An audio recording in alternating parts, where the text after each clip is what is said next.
چیزوں کے بارے میں سوال نہ کر لیا جائے اور اس کا جواب نہ دیتے. پہلا سوال عن عمر فیما افنا، عمر کے بارے میں کہ کدھر لگائی، کدھر فنا کی عمر. وقت، عمر سے مراد وقت ہے کہ اللہ نے آپ کو وقت دی ہے.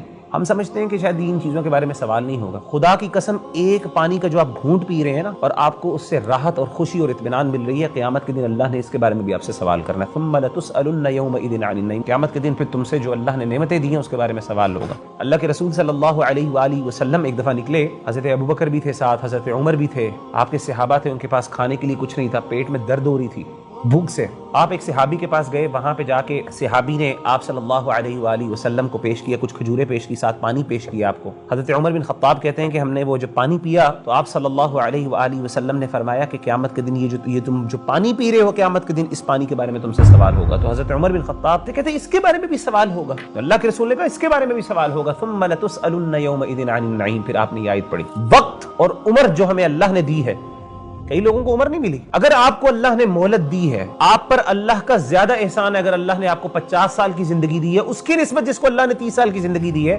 آپ کے پاس 20 سال زیادہ تھے، آپ اس سے بہت آگے جا سکتے تھے محنت کر کے، اللہ کو راضی کر کے، ایسے اعمال کر کے جو اس سے بہت بہتر تھے. ایک ایک نعمت کے بارے میں جس بندے کو اللہ نے انٹیلیجنس دی ہے، اسے اس کی انٹیلیجنس کے بارے میں سوال ہوگا کہ تمہیں وہ میں نے انٹیلیجنس دی تھی جو اس کو نہیں دی تھی، تم بتاؤ اس کے ساتھ کیا کیا. اور دوسری چیز آپ صلی اللہ علیہ وسلم نے فرمایا کہ جن لوگوں کو اللہ نے جوانی کی عمر دی ہے، شباب کے بارے میں اسپیسیفکلی اللہ کے رسول صلی اللہ علیہ وسلم نے فرمایا کہ اللہ تعالیٰ سوال پوچھیں گے کہ تمہیں جوانی بھی دی تھی، تمہارے پاس وہ قوتیں تھی، تمہارے پاس وہ طاقتیں تھیں. جب انسان نوجوان ہوتا ہے، انسان کے پاس وقت بھی ہوتا ہے اور انسان کے پاس ہمتیں بھی ہوتی ہیں، حوصلہ بھی ہوتا ہے، دنیا کو فیس کرنے کے لیے ایسپریشنز بھی بہت زیادہ ہوتی ہیں. اللہ کہتے ہیں یہ آسمان و زمین اے انسان تمہارے لیے بنائی ہے. انسان کو کس کے لیے بنایا اللہ نے؟ اپنے لیے. تمام مخلوقات کو اللہ نے کس کے لیے میسر کر دیا؟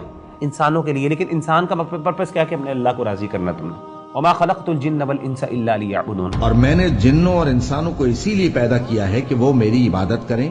آپ سے آپ کے انٹلیکٹ کے بارے میں سوال ہوگا. آپ کو اگر اللہ نے کچھ اسپیشل ریسورسز دیے ہیں ان کے بارے میں سوال ہوگا جو دوسروں کو نہیں دیے. ایک ایک چیز کے بارے میں سوال ہوگا. آپ صلی اللہ علیہ وسلم نے فرمایا کہ مال کے بارے میں سوال ہوگا، اور مال کے بارے میں 2 سوال ہوں گے جناب. من این اکتسبہ وفیما انفقہ، کہاں سے لیا اور کہاں پہ خرچ کیا. اور 5واں سوال وعن علم فیما عمل، وہ علم کے بارے میں سوال ہوگا کہ اس پہ عمل کتنا کیا. جہاں پہ اللہ تعالیٰ اہل علم کو ویلیو اور آنر کرتے ہیں وہاں پہ ان کی پکڑ بھی سخت ہے. بھائی قل هل يستوي الذين يعلمون والذين لا يعلمون، کیا وہ لوگ جو علم رکھتے ہیں اور جو نہیں رکھتے وہ برابر ہیں؟ نہیں، بالکل نہیں برابر. ایک بندے کے لیے سب سے بڑی کامیابی کی بات یہ ہے کہ دنیا سے جب وہ رخصت ہو تو اس کو یہ احساس غالب